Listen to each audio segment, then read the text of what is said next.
আলাইকুম। গত সপ্তাহে আমি একটি ভিডিও পোস্ট করেছিলাম ইমিগ্রেশন রুলস চেঞ্জেসের বিষয়ে।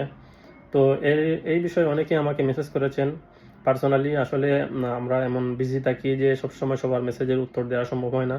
সবাই জানেন যে লন্ডনের যে লাইফ মানেই ব্যস্ত লাইফ, বিজি লাইফ। তো এই জন্য আমি আজকে ভিডিও করা। তো আমি বলবো, আপনারা যারা আসতে চান বা যারা আসার এরকম প্রিপারেশন আছে, আপনার ফাইন্যান্সিয়ালি রেডি আছেন বা ডকুমেন্টালি কাগজপত্র আপনাদের সবকিছু রেডি আছে, তারা আপনারা প্রসেস শুরু করতে পারেন। কারণ আগের চেয়ে বর্তমানে অপেক্ষাকৃত অনেক কম যোগ্যতা এখন মানুষ আসতে পারবে।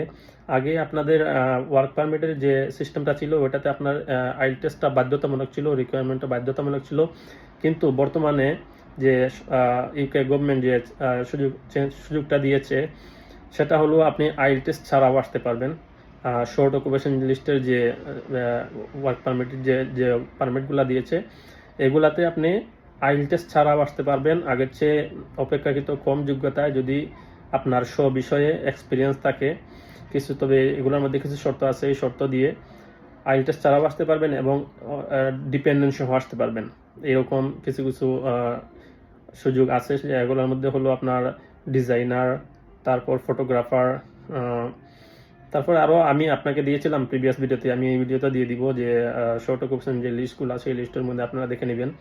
সে ওই পদগুলাতে এখন আইল টেস্ট ছাড়া আসতে পারবেন। তবে এই সিস্টেমটা ডিসেম্বর 26 পর্যন্ত অব্যাহত থাকবে। ডিসেম্বরের পরে হয়তো এটা বন্ধ করে দিতে পারে, অথবা নতুন কোনো রুলসও চালু করতে পারে, এটা বলা যায় না। এটা ওরাই জানে ওরা কি করবে। তবে বর্তমানে আপাতত এই সিস্টেম চালু আছে। আপনারা যারা রেডি আছেন সম্পূর্ণভাবে, তারা আমি বলবো দেরি না করে, যারা আসতে চান পূর্বে আসতে পারেননি আইএলটিএসের জটিলতায় অথবা অন্যান্য বিভিন্ন জটিলতা আসতে পারেননি, তো এখন তারা আসতে পারবেন। আপনারা আমি বলবো আপনারা দেরি না করে এখনই প্রসেসিং শুরু করে দিন। হয়তোবা অনেকের ভিসা হয়ে যায়, আবার কারো ভাগ্য খারাপ থাকলে রিজেক্ট হতে পারে। এটা খুবই কম, রিজেক্ট হওয়ার সম্ভাবনাটা খুবই কম। 90% মানুষেরই ভিসা হচ্ছে এবং ভিসা হবে ইনশাল্লাহ, আশা করা যায়। তো আপনারা যারা ফাইন্যান্সিয়ালি বা মেন্টালি বা কাগজপত্র যারা আছেন ডকুমেন্টালি যদি আপনারা রেডি থাকেন তাহলে এখনই শুরু করে দেন, আর আশা করা যায় আপনারা আসতে পারবেন। এছাড়াও আইল টেস্ট রিকোয়ারমেন্ট সহ কিছু সুযোগ এখন আছে, এগুলাতেও আপনারা আসতে পারবেন। যেমন 3 বছরের, 4 বছরের এরকম মেয়াদেরও অনেকগুলা লিস্ট বর্তমানে গভর্নমেন্ট সুযোগ দিয়েছে, এইগুলাতে আপনারা আসতে পারবেন। আশা করি আপনারা বিষয়টা বুঝতে পারছেন। তো এই ছিল আজকের ভিডিও। ধন্যবাদ সবাইকে।